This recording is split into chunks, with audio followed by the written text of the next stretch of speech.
తన్నుకుంటే తిట్టుకుంటే ఆ గొడవలో వాళ్ళిద్దరే తాడో పేడో తేల్చుకోవాలి. BRS ex present Congress ex present ఎమ్మెల్యేల సవాళ్ల మధ్యలో ప్రాంతాలు ఎందుకు వచ్చాయి? కావాలనే ఓ వ్యూహం ప్రకారం ఆంధ్ర పేరు ప్రస్తావించి రాజకీయ మైలేజ్ పెంచుకోవాలనుకుంటున్నారా?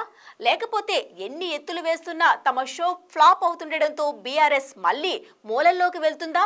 ఏ ద్వేషపూరిత వివాదాల మీద తమ పార్టీ నిలబడుతుందో, ఏ ప్రాంతాన్ని విమర్శిస్తే తాము రాజకీయంగా ఎదిగామో ఆ ద్వేషాన్ని ప్రజల్లో మళ్ళీ పెంచడానికి రెడీ అవుతున్నారా? ఆంధ్ర పేరెత్తకపోతే కేసీఆర్ పార్టీ రాజకీయం చేయలేదా? తమ పార్టీ ఓటమిని తెలంగాణకు అంటగట్టి తాము గట్టెక్కడానికి ఆంధ్ర ట్రంప్ కార్డుకు మరోసారి బూజు దులుపుతుందా?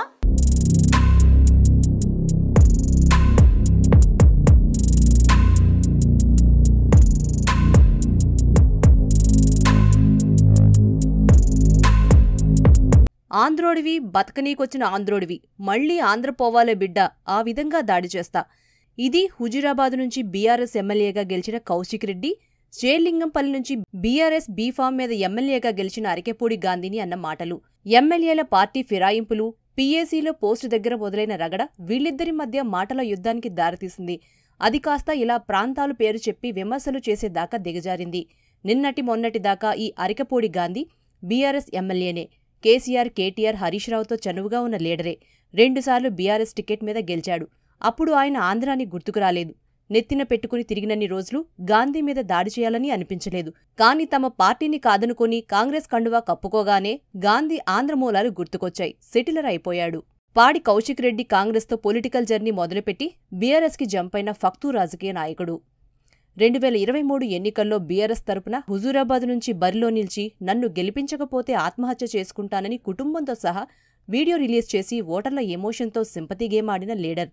అందుకే సోషల్ మీడియాలో సూసైడ్ పొలిటికల్ స్టార్ అంటూ ట్రోల్ చేస్తుంటారు. మొత్తానికి హుజూరాబాద్ ఎమ్మెల్యేగా గెలిచాడు. మీరు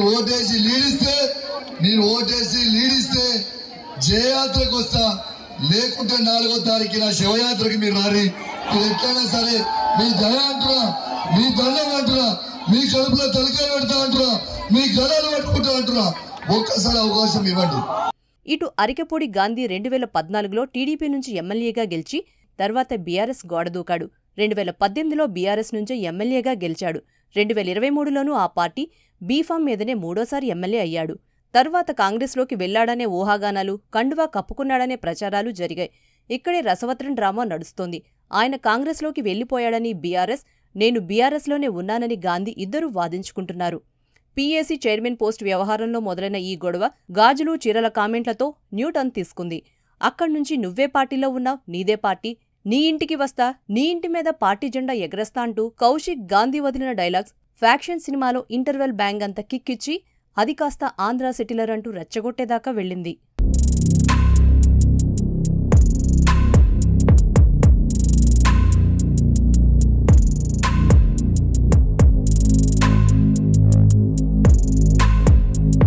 తెలంగాణ ప్రజలు ఓటుతో ఈడ్చితంతే దెబ్బకు ప్రతిపక్షంలో పడింది బీఆర్ఎస్. రేవంత్ రెడ్డిని, ఆయన ప్రభుత్వాన్ని ఎలా ఇరుగున పెడదామన్నా వాళ్లకున్న ఎనర్జీ లెవెల్స్ సరిపోవట్లేదు. అందుకే అలవాటైన రాజకీయాన్ని నమ్ముకున్నట్లుంది కేసీఆర్ పార్టీ. అదే ఆంధ్రోళ్ల పెత్తనం. తాము ఇబ్బందుల్లో పడ్డ ప్రతిసారి ఆంధ్రోళ్లు, సెటిలర్లు పేరు చెప్పి పబ్బం గడుపుకోవడం కేసీఆర్ అండ్ టీమ్ కు అలవాటైపోయిందా? ప్రభుత్వ వ్యతిరేక విధానాలపై పోరాడి ప్రజల అభిమానాన్ని చూరగొనాలనే చిన్న లాజిక్ మర్చిపోయి ఆంధ్ర పేరెత్తకపోతే తాము రాజకీయాలు చేయలేమనే తమ చేతకానితనాన్ని బయట పెట్టుకోవాలనుకుంటున్నారా ఆ పార్టీ లీడర్స్?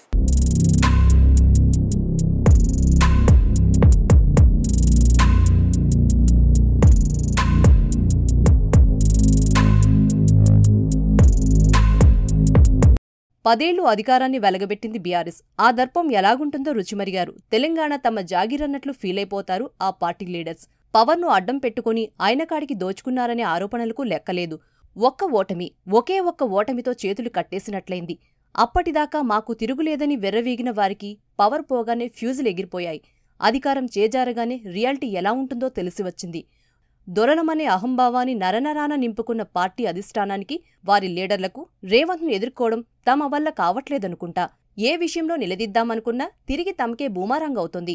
3 నెలల్లో రేవంత్ను సీఎం కుర్చీ నుండి దించుతామన్న మాటలు, ఆశలు పగటి కలల్లాగే మిగిలిపోయాయి. బహుశా ఆ అసహనమే బీఆర్ఎస్ ని కుదురుగా ఉండనీయట్లేదనుకుంటా. వెంటనే బీఆర్ఎస్ మళ్లీ తమకు ఆక్సిజన్ లాంటి ఆంధ్ర ట్రంప్ కార్డు బయటకు తీసుకొచ్చింది. సెటిలర్స్ అంటూ గిల్లి మాటల మంటలు రేపుతున్నారు ఆ పార్టీ లీడర్స్. బీఆర్ఎస్ కేసీఆర్ చేతిలో ఒకటే మంత్రదండం ఉంటది. దానికి తెలిసిన విద్యల్లా తాము కష్టాల్లో పడినప్పుడల్లా సెటిలర్స్ అంటూ సెంటిమెంట్ రాజేయాలి. పాడె కౌశిక్ అరికపూడి గాంధీ మ్యాటర్లోనే కాదు, మేమున్నామని ప్రూవ్ చేయాలనుకునే ప్రతిసారి గొడవలు రేపి అల్లర్లు చేయాలనుకున్నప్పుడల్లా బీఆర్ఎస్ లీడర్సు చేసే ఫస్ట్ కామెంట్ తెలంగాణ మీద దాడి, ఆంధ్రోళ్ల పెత్తనం. ఈ ఉద్వేగాల మంటల్లోనే తమ భవిష్యత్ వెతుక్కుంటున్నారు వాళ్లు. కేసీఆర్ ఓడిపోతే తెలంగాణ ఓడిపోయింది.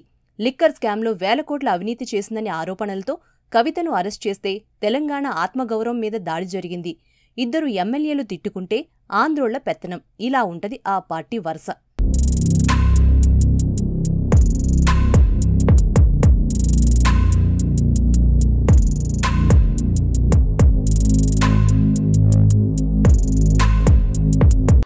గ్యారంటీలంటూ అధికారంలోకి వచ్చింది కాంగ్రెస్. ఇచ్చిన హామీలు అమలు చేయట్లేదంటూ సీఎం రేవంత్ రెడ్డిను విమర్శిస్తున్నారు. మరి ఆ విషయంలో రేవంత్ను కార్నర్ చేసి హీరోలు అవ్వొచ్చుగా. సోషల్ మీడియాలో పోస్టులు పెట్టే బదులు గ్రౌండ్లో పోరాడి జనాల వాయిస్ వినిపించొచ్చుగా. ఓవైపు వర్షాలు వరదల దాటికి సర్వం కోల్పోయిన వారెందరో, అలాంటి వారికి ఆసరాగా నిలవచ్చుగా. ఏం అధికారం అంటూనే ఇవన్నీ చేస్తారా? పవర్ లేకపోతే ఎవరు ఎలా కొట్టుకుపోయినా పర్వాలేదా? బీఆర్ఎస్ పార్టీకి లీడర్స్ కు ప్రజా సంక్షేమం కన్నా తమ సొంత రాజకీయాలే ముఖ్యమా, లేక రేవంత్ క్రేజ్ ను తట్టుకోలేకపోతున్నారా?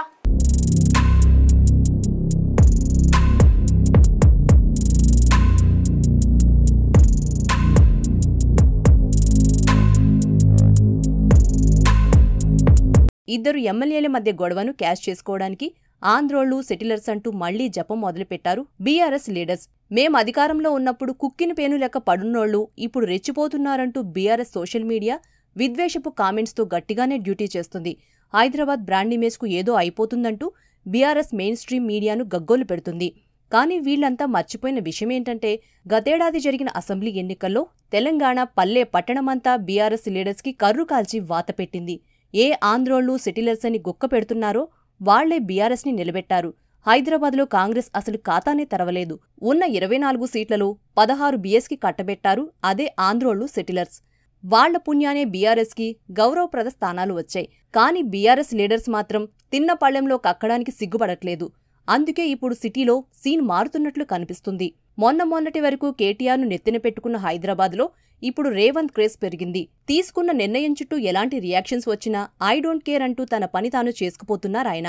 రేవంత్కున్న ఈ డేరింగ్ నేచరే ఇటు అర్బన్ ఏరియాలో అటు సిటీ యూత్లో ఆయన ఇమేజ్ గ్రాఫ్ను పైకెళ్లేలా చేస్తోంది. అక్కడక్కడ అసంతృప్తులున్నప్పటికీ హైడ్రాతో చాలామంది హైదరాబాదీల దిల్ దోచుకున్నారు రేవంత్. ఇవి అర్థం కావట్లేదో లేకపోతే భరించలేకపోతుందో కానీ బీఆర్ఎస్ మాత్రం ఇంకా ఆంధ్ర సెటిలర్స్ అంటూ ఓల్డ్ స్ట్రాటజీ దగ్గరే ఆగిపోయింది. ప్రజా సంక్షేమానికి పాటుపడాల్సింది పోయి ప్రాంతీయ విద్వేషాలతో పబ్బం గడుపుకోవాలని చూస్తోంది. అలర్ట్ అవ్వకపోతే ఈసారి హైదరాబాద్లో కూడా దిక్కుండదనేది మర్చిపోతుందా పార్టీ.